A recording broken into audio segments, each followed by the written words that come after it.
हे दोस्तों, welcome back to our YouTube channel. आज रात हम लेकर आए हैं एक ऐसी कहानी जो शायद आपको रात में आने वाले कॉल्स को उठाने से पहले 2 बार सोचने पर मजबूर कर दे। The call at 11। सराह को लगा ये एक नॉर्मल रात है।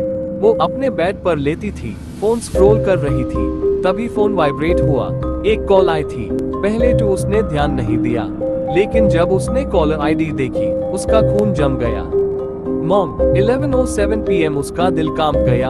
ये तो पॉसिबल है नहीं था।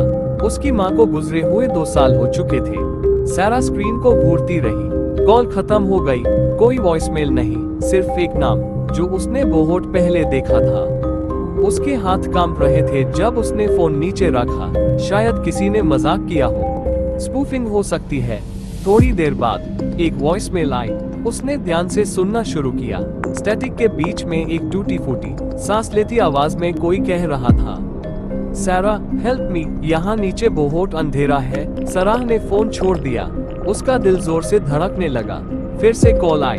मॉम। इस बार सराह ने कॉल उठाया। सिर्फ हल्की सी स्टैटिक सुनाई दी। फिर एक क्रीपी आवाज बोली, इट्स योर फॉल्ट सारा। सराह का जिस्म सुन हो गया। तभी उसके बेडरूम का दूर धीरे से क्रियोक करता हुआ खुला। उसने देखा, कोई नहीं था, यह शायद था 3 कैरेक्टर्स।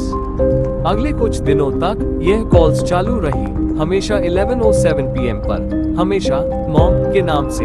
मैसेजेस और भी ज्यादा डरावने होते गए। तुम मुझे छोड़ के क्यों गई? तुमने कहा था तुम मुझे उनसे बचाओगी। एक रात उसके फोन का कैमरा खुद ब खुद ऑन हो गया। स्क्रीन पर एक ब्लरी इमेज दिखी, एक सफेद पले चेहरा, उसके पीछे काले आंखों के साथ सीधा कैमरा में देखते हुए। सराह ने तुरंत पीछे मुड़कर देखा, कुछ नहीं, लेकिन हवा एकदम ठंडी हो गई थी। उसकी सांस दिखती थी। 3 कैरेक्टर्स। सराह ने डिसाइड किया कि वो अपने पुराने घर जाएगी जहां उसकी माँ की मौत हुई थी। घर अब खाली था, पूरा टूट चुका था, अंदर सब सन्नाटा था। लेकिन लिविंग रूम में उसने एक पुराना आंसरिंग मशीन देखा, अब भी प्लग्ड इन था, और उसमें नए मैसेजेस थे। वो मैसेजेस जो 2 साल पहले कभी नहीं थे। उसने प्ले दबाया। पहला मैसेज सिर्फ रोना, दूसरा मैसेज उसकी माँ की आवाज, अस पर भरोसा मत कर सारा, वो जो दिख रहा है वो नहीं है। सराह पीछे हटी, कौन? तीसरा मैसेज एक अलग ही आवाज थी, गहरी, भयानक, इंसान जैसी नहीं थी। ए फ्लैट को हमारी है। तभी सारे लाइट्स एक साथ फ्यूज हो गए।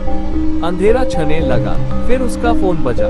No caller ID 11:07 PM। उसने कॉल उठाया। वार्न किया था तुम्हें, एक ग्राउलिंग आवाज बोली, और उसके सामने अंधेरे से एक सिलुटे निकल कर आई। एक औरत का जिस्म जला हुआ टेढ़ा मेढ़ा छुप छुप के सराह की तरफ बढ़ रहा था। सराह ने चीख मारी। उसका फोन जमीन पर गिर गया। Still recording. 3 characters. After few days. Sarah कभी नहीं मिली, लेकिन पुलिस को उसका फोन उसी पुराने घर में मिला। उसमें एक आखिरी वीडियो सेव थी, और बैकग्राउंड में एक आवाज फेंटली सुनाई देती है, she answered the call. 3 characters. तो दोस्तों, अगर आपका फोन रात 11:07 PM पर बजे, तो शायद वॉइसमेल पर छोड़ देना ही बेहतर होगा। 3 कैरेक्टर्स। Thanks for watching. अगर आपको ये कहानी पसंद आई हो तो लाइक सब्सक्राइब जरूर करें और बेल आइकॉन दबाना ना भूलें। और हाँ, हम वापस आएंगे एक और डरावनी कहानी के साथ।